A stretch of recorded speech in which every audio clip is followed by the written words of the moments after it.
बुद्ध जीवन और दर्शन। गौतम का संन्यास। सिद्धार्थ ने नदी के किनारे खड़े होकर छंदक से पूछा, इस नदी का क्या नाम है? देव अनोमा, हमारी ही प्रवर्ज्या होगी, उन्होंने कहा। साथ ऐसे ही घोड़े को संकेत किया। संकेत पाते ही घोड़े ने छलांग मारी। पलक झपकते ही वह नदी पार कर दूसरे तट पर जा खड़ा हुआ।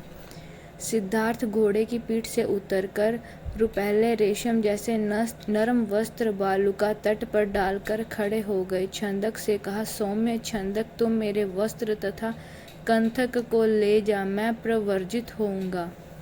देव, मैं भी प्रवर्जित होऊंगा, तुझे प्रवर्ज्या नहीं मिल सकती। इस कथन को उन्होंने 3 बार छंदक से कहा। अपना कथन पूरा कर वे आगे बढ़ते गए।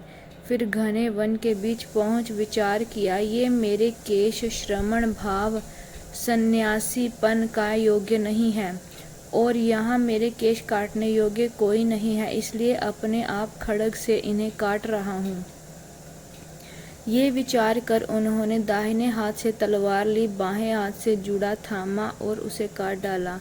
उनके केश केवल 2 अंगुल होकर दाहिनी ओर से घूम सिर में चिपक गए। फिर जीवन भर उनकी वही अवस्था रही, ना बढ़े ना घटे। मूछ दाढ़ी भी केश के अनुसार ही आप उस रूप में हो गई। उसके बाद उन्हें सिर दाढ़ी मुंडवाने की आवश्यकता ही नहीं रही। केशों को काटने के बाद केशों की जो अवस्था हो गई थी, वह उनके बोधिसत्व में पहुंचने का प्रथम संकेत था। उन्होंने कटे हुए जूड़े को आकाश की ओर उछाल दिया। मन ही मन कहा, यदि मैं बुद्ध हूँ तो ये आकाश में ही ठहरे, नहीं तो भूमि पर गिरे। बालों का कूड़ा ऊंचाई पर जाकर आकाश में ठहरा। देवराज ने दिव्य दृष्टि से उसे देख रत्नमय पात्र में उसे ग्रहण कर स्वर्गलोक में चूड़ामणि चैत्य की स्थापना की। उस समय देवताओं ने विचार किया कि बोधिसत्व के राशि वस्त्र भिक्षु के योग्य नहीं है।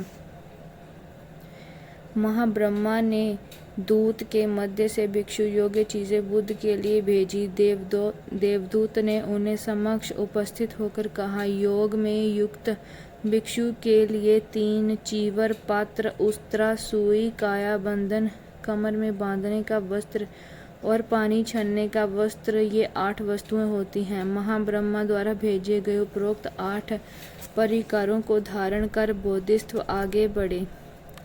उस समय तक छंदक और अश्व कंथक बिछुड़ने के शोक में भरे भारी मन से धीरे धीरे पग बढ़ा स्वामी को देखते जा रहे थे। जब दोनों ने स्वामी को बोधिसत्व परिष्कार वस्त्र और वस्तुएं धारण कर उन्हें आगे बढ़ते देखा तो कंथक ने सोचा, अब मुझे फिर कभी भी मेरे स्वामी के दर्शन नहीं होंगे। सोचने के साथ आंखों से स्वामी को ओझल होते ही शोक अस्त्र के कारण उसका कलेजा फट गया, वहीं प्राण त्याग दिए।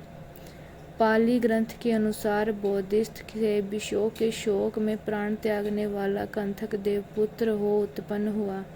दूसरी ओर छंदक के राजकुमार से बिछड़ने का शोक पहले ही था। कंथक के मृत्यु प्राप्त होकर वह और भी अधिक शोकाकुल हो रोता हुआ नगर को चला।